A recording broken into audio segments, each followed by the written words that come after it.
Maestro, welcome to Linea Rock. Thank you. It's so good to be here. I always love talking with Italy. Great, and it's a great pleasure for us. So new album, Inviolate, is finally out and will be available also on vinyl pretty soon, mid-March. And it comes 6 years after the last one, Modern Primitive. Are the high expectations of the fans that push you, to take it slow and calm and give more? Or is it because, first off, you have to surprise and please yourself? Well, what I discovered is if you try to please a particular audience, you could be cutting yourself short from finding what you're best at. So I discovered that prima is your inspiration. What works for you, what pushes your buttons, what is your desire, okay. And because that's what you're gonna be best at, okay. Those things that you love. So that's what I think is most important. So you wait for the inspiration to flow. You don't plan things. That's what you're saying. You can't really. I plan things, but as you know, things change all the time, So what I try to do is find little pieces of inspiration when I play or when I imagine, and you document them. I might put them on my iPhone, thousands of little, pieces of ideas. And then you find one and you work on it. You unpack it, Yeah. That's great. That's what I enjoy doing the most. Actually, you always treated us, so well, so much that when Steve Vai's name comes up, the most frequent comment you get is, "Oh, he's absolutely over the top." For many reasons. Is this being, over the top something that you've ran after in a sense, or is actually the rest of the world that is chasing you? That is a really good question. And sometimes I think, oh, well, what can I do that'll be really fun for people to see? Because, I like being an entertainer. I feel like I'm a service provider. I want to contribute something that people can see and just go, what is that? And it's not something I can try to do. If I tried to do it, I try to. You're trying too hard. But when you just let your interest go, for instance, like on the new record, there's a song called Candle Power, and it required this really weird kind of technique that I was developing. So that technique wasn't something I did to prove anything or to. It was an interest. It was an authentic interest. And that became very entertaining for people. And then like the song Knappsack, where the entire piece is played with one hand, because I couldn't, I was in a sling. I had shoulder problems. And I didn't do that. I wasn't trying to do that. It just happened. Yeah. It's just like I found myself with this problem. I had to get surgery. I got back from the surgery. I was sitting there. I picked up my guitar and I went, I could do this. Yeah. And then, and I did it. And it was an accident that I did it, that one is a striking example, of taking an opportunity out of a troubled situation. And that is, that is talent as well. Well, we call that turning lemons into lemonade. Okay, that's good. Or limoncello. Yes, limonata, limoncello. Okay.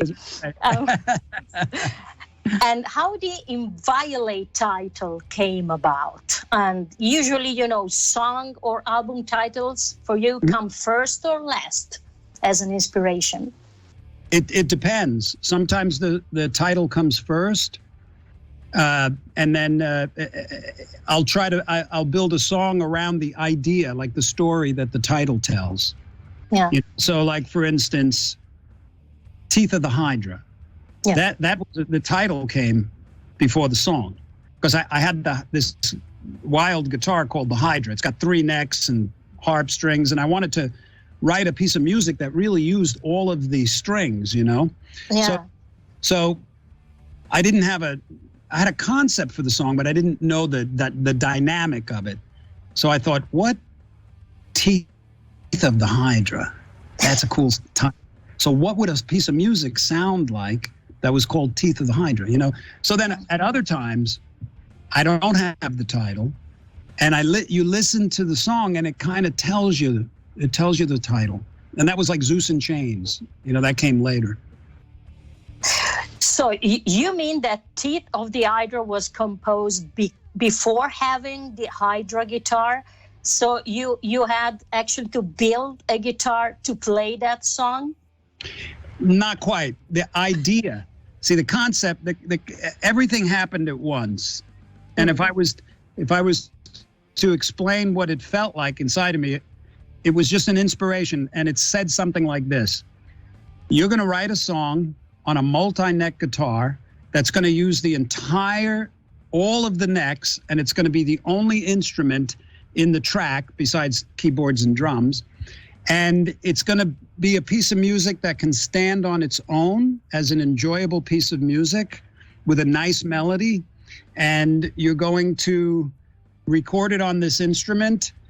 I don't know what the song is going to be, but I had the attitude of the song in my mind.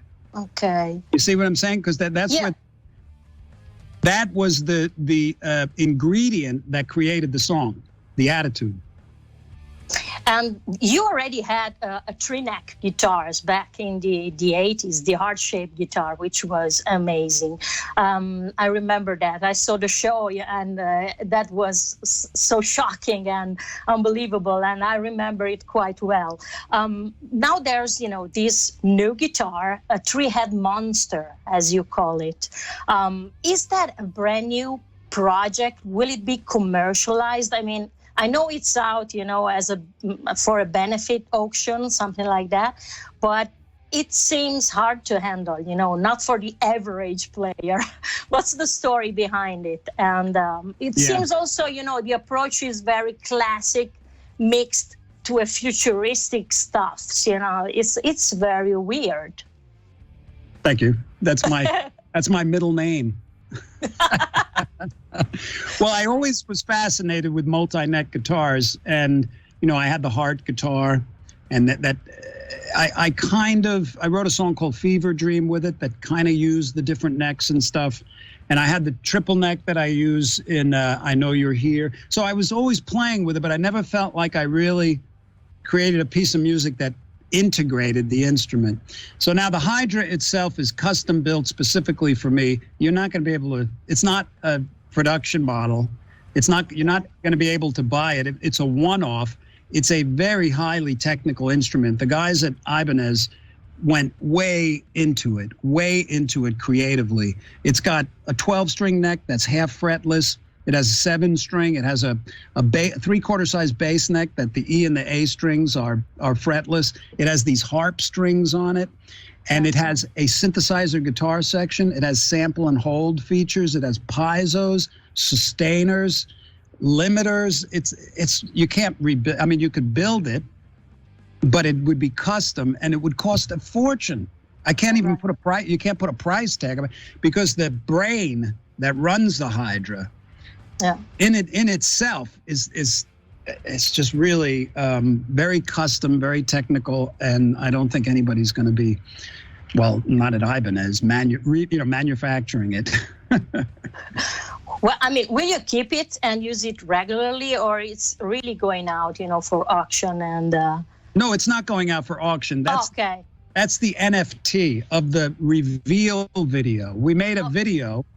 That's about 90 seconds long, and you can see it. It's the Hydra presented by Steve Vai and Ibanez. You got to see this. I mean, it's fantastic. We hired this incredible company to do like a 96 on the Hydra. So they get really into it. It's so beautiful. But I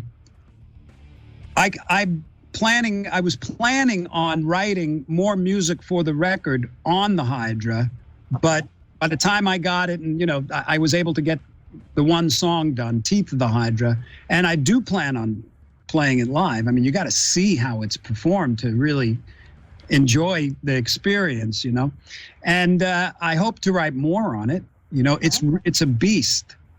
Well, yeah, we can see that, and it's really impressive. So I'm happy that you will try to bring it on tour, and we will have to be aware of it because it bites. So I saw your fingers. Well, that was because I do this one thing where I slide down the neck with my thumb. Yeah. And after hours and hours of that, it just tears your finger up. And then another one, I was practicing this thing like this. So I was developing calluses in places that I never had tried to develop them before. And as a result, they blister and then they break and then it's a bite. Yeah. Okay. And how would you explain, to the youngest fans, the importance of Zappa in rock and how working with him has actually marked and perhaps changed your artistic path forever, including Inviolate? Do you think that he figured out that you had that potential nature to dare more and more all the time, or it was actually Zappa the one who actually put that seed into you? Well, first on Frank's music, people have various ideas of what that is before they hear it. And one of the things about Frank's music is it's vast. It's vast. There was over 100 records, and it's quality, high quality music, and it's very diverse, but it has Zappa running through it. And the thing is, once you discover his catalog and it resonates with you, you have a friend for life. It's like finding a treasure, So, and a lot of people think, oh, it's Zappa, it's weird and it's too musical. No. The vast majority of Frank's fans they're not musicians. They're not. They don't go. They're not necessarily listening to him for his shreddability or anything like that. It's the whole Zappa experience. So if you engage in it, I highly recommend dipping your toe in the world of Zappa, because it could be a life treasure. And how it's affected me in my career, it's unquantifiable, because I was 18 when I started working for Frank and 20 when I joined the band. So that is a very impressionable age, Yeah. And I absorbed everything. Frank was brilliant on every level. And I was just this young kid, and I just watched and watched. And to this day,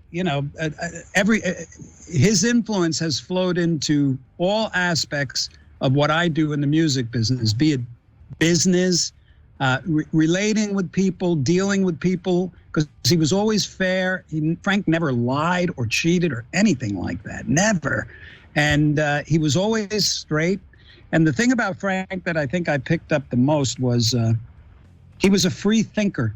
He didn't allow himself to be bound by the fears and insecurities of what a lot of people face when they want to be creative. Most people feel like, I have a great idea, but I can't do it because, and then they point into the world and there can be blame, like because of this time in history, or because of that administration, or because of these people in the music business, or because of it's fear of failure, fear of not fitting in.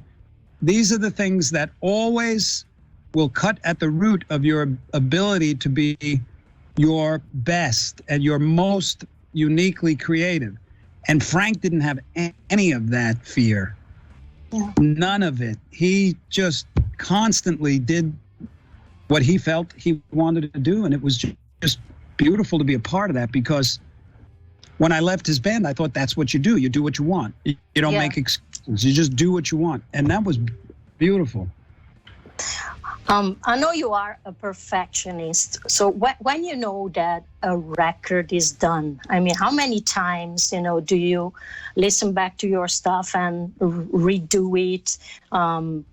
Is it a long process, actually lasting 6 years, or you take breaks in between? No. Inviolate took a year.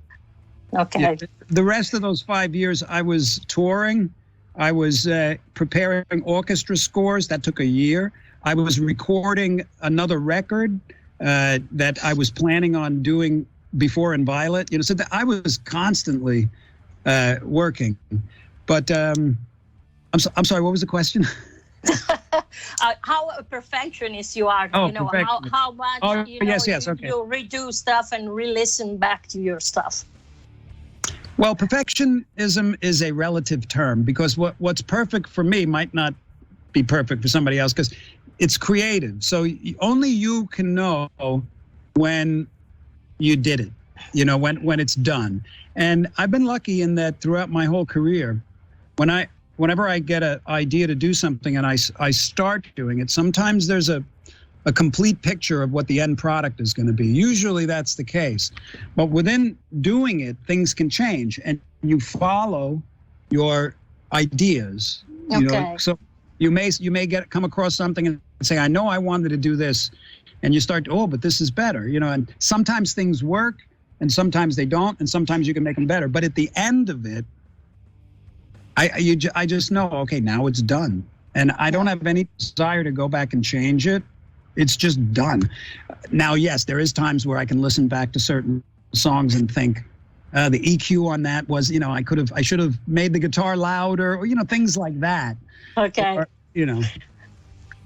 Okay, so, Steve, we asked to our listeners to send some questions to us, and I picked a couple from them. One is from Italian painter Tom Porta, who sends his best to you, and he is asking, as a visual artist, I found Vai's music always very figurative. Inviolate is like going into the realm of abstract painting. Am I wrong? Well, I think if you're listening to George Ligeti or Elliott Carter, you can really get abstract. But I would agree with Tom in that I like the abstract. That's my comfort zone. Abstract to me seems like the way of the universe. It seems everything around you seems abstract when it's happening. And some of the things that I've done that I think have come out the best is when I'm just thinking in the moment and sort of like stream of consciousness. And I think Tom can relate to that, because as an artist, that's what it's about. As a visual artist, you can have a picture of something in your mind, but there's another approach, and that's just sort of like automatic writing. Yeah. You look, you decide, and you do. And that's kind of how I do my music. So maybe that's where the abstract nature comes from.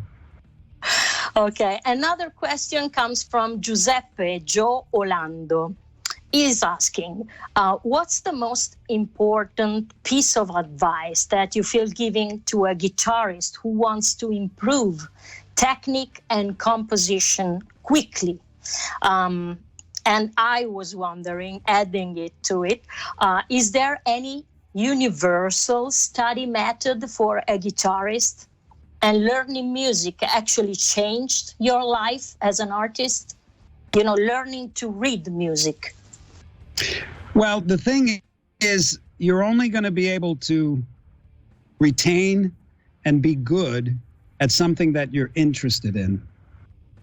And I was always interested in the little black dots. I love the idea of writing music and reading music. It's like writing a sentence. It's like writing poetry in a sense, Yeah. So that's always been helpful for me, but it kind of occupies a totally different brain muscle, Okay. than playing rock and roll, rock guitar on a stage. But what was the first part of your question? The first part was if there's, a method to actually learn technique and composition quickly. Yeah. Quickly, okay. Yeah. Yeah. Your most powerful tool that you do have, and everybody has, in the creative process of anything, is your ability to visualize. Visualizing something is part of the process of manifesting it. Yeah. So the order, I would say, and of course this is debatable, the order of things that happen when you go to play your guitar or create a piece of music, first, you have to have the desire. Yeah. You have to want it. And second, you have to allow those inspirations to come to you. And so, okay, let's, for instance, use an example like the Hydra and teeth of the Hydra. Okay, so I had the desire to create a piece of music on a guitar that was, a weird instrument. And I kind of knew what the music was going to be, but that was the desire. Then came the visualization. I actually started to see in my mind's eye, my mind's ear and eye, in my head, the song and the guitar. So you start to create a visualization, and then it has to manifest itself once you go there. So here's the advice that I would give that I think can be really helpful. There's inspiration that comes to us that is, it's like built for us. Yeah.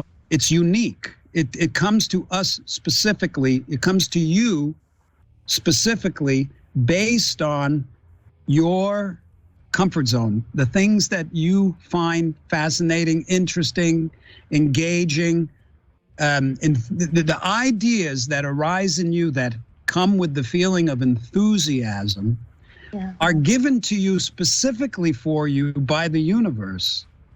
And if that's the case, they come, that these are yours because there's two things that you feel when the idea comes instantly. Yeah. You feel that aha moment, like, yeah, that's a cool idea. I want to do that. And the other thing that comes with it is the knowing that you can, if you put the time in. So with me, with Hydra, it's like some say, or Knappsack, how could you play a whole song with one hand? Well, the only reason I could do that was because I didn't believe that I could do it. I knew I could. If I put the time in, when you believe something, what you're saying is, but I really don't know. I believe I can. So the other kinds of inspiration that people get are more like fantasy. They're more like they're projections into the future of a time and a place where once they achieve these certain things, then they can be happy. Yeah. And they say, okay, well, I want a record deal, and and everybody needs to know how great I am, and I want to win the Grammys, and I want to be on the cover of all the magazines, and I want to be wealthy. So when I have that stuff in the future, then I can be happy. Okay, so this is a fantasy goal. Yeah. Right? Because you don't know anything about the future. Nothing. Okay? You think you do, and we can plan, but as you might have noticed from your past, things changed. Things change. So when you have a fantasy projection based on an egoic desire to find security and happidness at another time, you are taking a great risk, and it never works out because you don't know if you're going to be successful in the future. And usually the path getting there, if it's a fantasy goal, is filled with a lot of resistance. You're not happy in the process. You're blaming people for why things aren't happening. You're making excuses. You're not having a good time. So this is like, and then when the time comes where you think you should be where you should be and you're not, you blame the world. And you blame, nobody knows how great I am because everybody sucks. Radio sucks, this sucks. So this is a very caustic, unhappy way to live.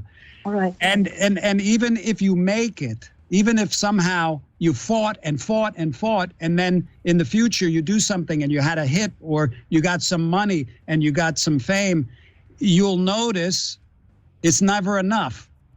Right. Because you take the same unhappy person with you, and you can be on top of the world and shoot yourself in the head. Right. You know, because you realize all the things that I thought I wanted to make me a happy person didn't make me happy. As a matter of fact, they made it worse. Okay. So my advice is, don't worry about the future. The only time you can ever experience life is in your now. The only time you can ever unfold your true creative inspirations that come to you with enthusiasm and joy and the knowing that you can do it is now. You can only do that now. And that's life. Life is only now. And then in the future, you look back and you have all these lovely series of nows that were enjoyable. And I'll tell you something. I'll tell you the secret of success. You ready for this? Secret of Success by Steve Vai. You're only going to, the success that comes from you enjoying your passion is a consequence of your passion. It's not something you can work for. It's something that has to happen organically based on your joyful journey. That's the only way you're going to enjoy that, whatever that success is. Because otherwise, it's just not enough for the ego. Right. So enjoy what you're doing now. That's my message. Great. And about now, actually, of the new generation of rock guitarists, which one, virtuoso or non-virtuoso, you went like, wow, this guy is incredible, and, you know, and why? Is there any that surprised you and catch your attention? All the time. Yeah, all the time. There's all these incredible, fascinating guitar players, because the guitar has continued to evolve. Right. And these players are just fascinating. I can't even believe what they're doing on the instrument, you know. And a couple of the ones that I follow that I really like are Italian. Really? Daniel Gottardo is one that I've been following for a long time. He's just his technical ability is masterful, but he's doing something that I don't hear a lot of players doing. He's also experimenting and evolving the melodic and the harmonic aspect of music. You know, I see a lot of players that are doing unbelievable things, but they're kind of playing the same chord change, same kind of thing, you know? Right. Yeah. Matteo Mancuso is another one. He's Italian, and I watch him, and he just blows me away. I mean, here's a guy that has a new level of technique, you know, with his fingers, and the sound and the elegance of his playing is stunning. And, you know, it's so interesting to watch. I mean, when I was growing up, I saw fusion. He's more of a fusion player. I've seen many fusion players. You know, Al Di Meola was in my life, right. John McLaughlin, you know, Santana, all these kinds of great fusion players. But that's evolved too. And when I see Matteo, I see the evolution of that, you know, so there is really good stuff. Great. Okay, let's fly back to 1986. David Lee Roth is looking for the perfect guitarist, you know, able to hold his own and maybe even take it a step further, Eddie Van Halen. And you are the chosen one. Have you ever felt that pressure on you about that? And which was the most challenging part of playing, you know, some Van Halen classics in that tour set list? Well, very interesting, because when I heard that David Lee Roth was looking for a guitar player, I kind of felt instantly that it was going to be my gig. And not like out of an ego thing, like, I got to get that gig. That's got to be my gig. It's just a little voice said, it doesn't matter what you do, that's your gig.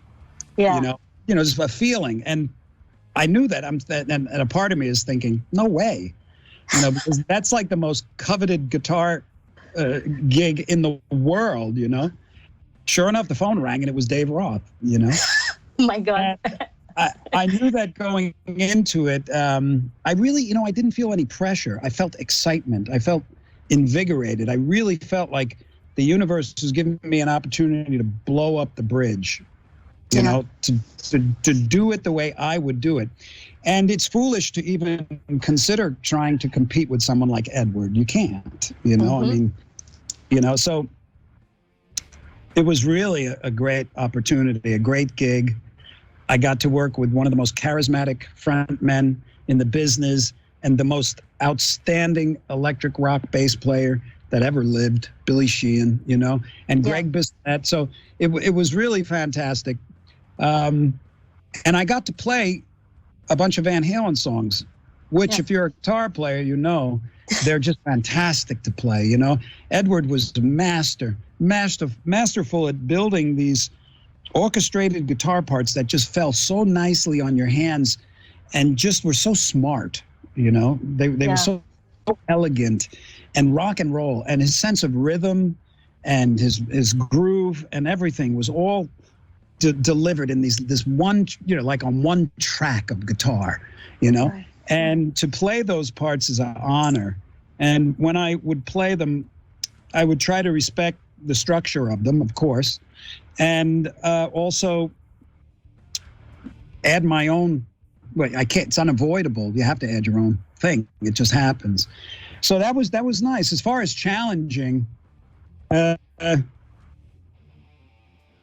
would say that finding the balance in infusing a Van Halen song with Steve Vai's musical sensibilities, but maintaining the integrity of various things that Edward did, like melodies. You know, if you're going to play Ain't Talking About Love, when the melody comes, that's what you're going to play.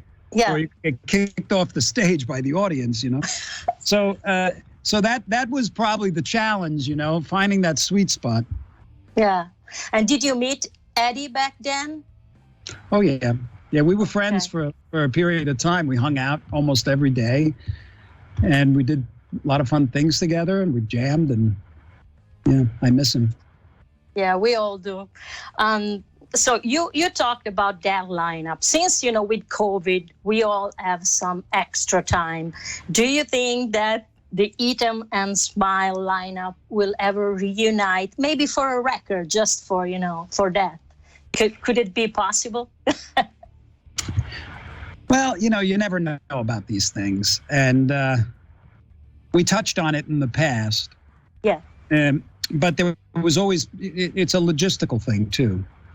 You know, because Dave had Van Halen, I had my solo career, Billy has, everybody's, you know, kind of busy. And I would have only have done it with the Eat 'em and Smile thing, I think. And the idea was very intriguing, and I never rule out anything. But as time went on, the train kind of left the station. And, you know, I understand now that Dave is retiring, so I don't know when something like that could happen. It's a long shot. Okay. Last two questions. So you've always been, as you already said, a very spectacular player on stage. Being a guitar stuntman, let's call it like that, enhances your music, and is it an essential element for you, an added value in a sense that you can't just resist? Resist? Being, you know, a stuntman of the guitar, you know, and being spectacular, a showman. Yes, yeah. When I was young, one of my biggest inspirations was West Side Story, because I was a kid. And I saw that, and it had drama in it. It had acting. It had theater. It had incredible melody, incredibly intense music. It had gangs and fighting and all this stuff. So that it really captured me. And I think the majority of my interest is music. And then there's a portion of me that loves the entertainment aspect of being a performer, like a theater, like in theater. It's kind of like David Bowie when he first started out. He was a theatrical performer. And they would change their clothes, they would change their character. And that just, for him, it just merged into Ziggy Stardust and all these things. So with someone like myself, there was a little bit of that, not like him, but, you know, there was a little bit of the desire to, well, it was a strong desire that I created a vision of myself playing. When I was a little boy, I created a visualization, and there was a performance in it. There was an elegance. There was an effortlessness, you know. There was this lifting up of people. So there was this creative kind of thing that I was focusing on in my mind.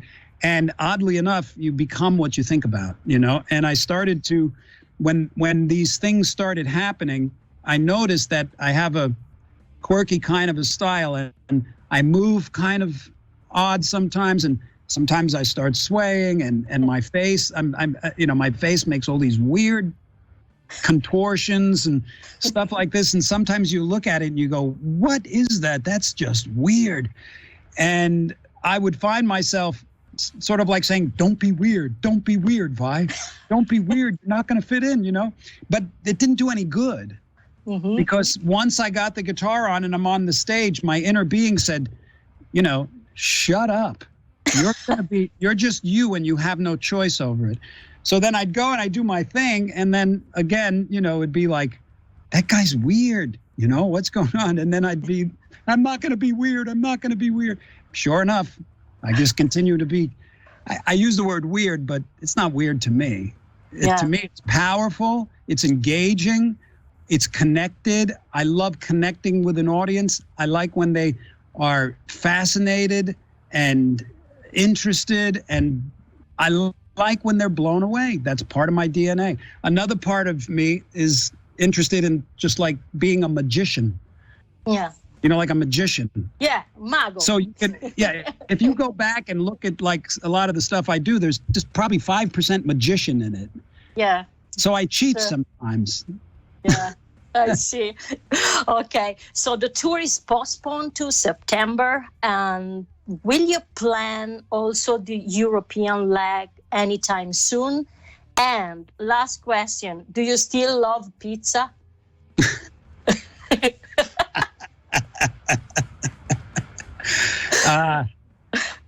Yes, to all of the above. Okay. Yeah. That's, okay. I'm planning on, I had to, you're probably referring to the fact that over the summer I tore my shoulder putting a pizza in the oven. Yeah, it was really good. I wish I had a better story, but I was healing from the surgery that I had, and actually Billy and Greg were over, and we were making pizza, and you know, the spatula, and the dough was very sticky, and I had to pull the thing to get the pizza to go in the oven, and I gave it 3 really sharp, fast, really sharp, fast jerks, and that was, I retore the surgery, you know, and I thought I could get away with doing the tour, but I got to get it fixed. It's not a big deal, you know, but I got to get that fixed, and because this tour is, I'm planning a mega tour. It's like 250 shows around the world. I'll be in Italy for sure. I'll be in Milan probably, and I hope to visit Dorno again. You know Dorno? Yes, of course. Yeah, that's where you're from, right? Yeah. Well, my grandmother and grandfather are from Dorno, and one time I visited it. They invited me, and they were so great. They were so charming, and they, you know, they gave me the key to the city and all this kind of stuff. And it was so interesting to see the place where my grandmother lived and the place where my grandfather lived. And I'm looking forward to that. I just so enjoy playing in Italy, and I appreciate this interview. So thanks. And I'll be there for sure.